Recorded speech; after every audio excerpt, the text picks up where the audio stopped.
And we are back at Up North at 4. There's no question that colds and the flu can stop families in their tracks, leading to sick days and missed school or work. With close family gatherings and kids bringing germs home from school, you may think it's impossible to protect yourself from colds and the flu. Luckily, there are ways to help safeguard yourself and your family. Today, we meet with pediatrician and mom, Dr. Mona Amin, who will share tips on how to stay healthy during the cold and flu season and help prevent the spread of illness-causing germs within your home. Hi, Dr. Mona Amin. How are you doing today? I'm good. Thank you for having me. Thank you for joining us today. So obviously winter means a lot of colds, a lot of flus going around. What do you suggest are some tips where we can try to prevent as much of that going around? Yeah, and I love that you're using prevent. I like to also use the word risk reduction. So life happens, humans are around, and germs are going to happen. So it's inevitable that as a family, we and our children, we can get sick from time to time.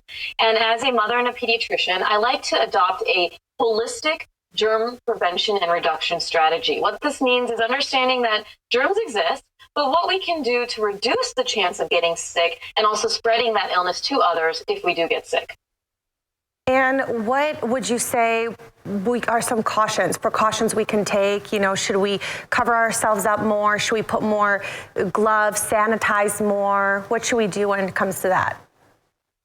Yeah, so part of this holistic strategy, one of the most important things we can do is staying up to date on CDC vaccinations, including the flu shot. And as a reminder, the flu vaccine is not going to prevent you 100% from getting the flu. But what it really can do from many studies in both children and adults is reduce the risk of hospitalizations as well as severe complications, which is huge. Especially, I know as a parent, I want to protect my kids as much as I can.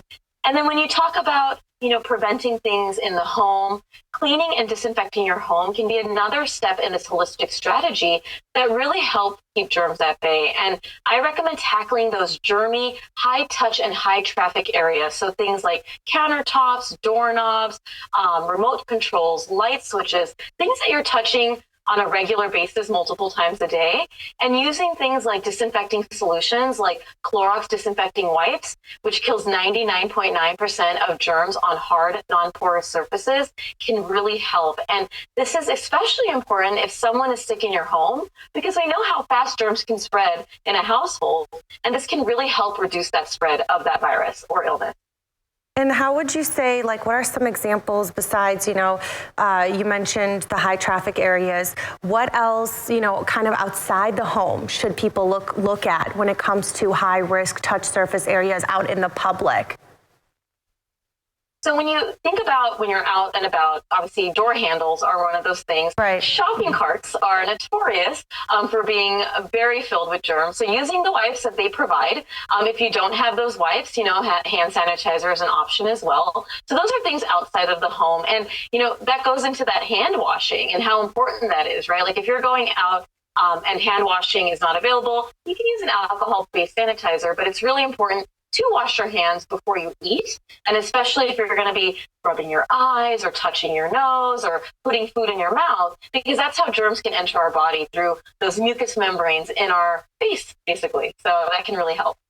Right, and where can we go to learn more resources, tips, kind of besides what you mentioned for parents out there to, stay preventative and to avoid all of this from happening? Yeah, so for more tips, as you mentioned, on preventing the spread of germs and reducing that risk, make sure you visit Clorox.com. Okay, well, thank you so much for your time. Thank you for joining us, and we will be right back after this break.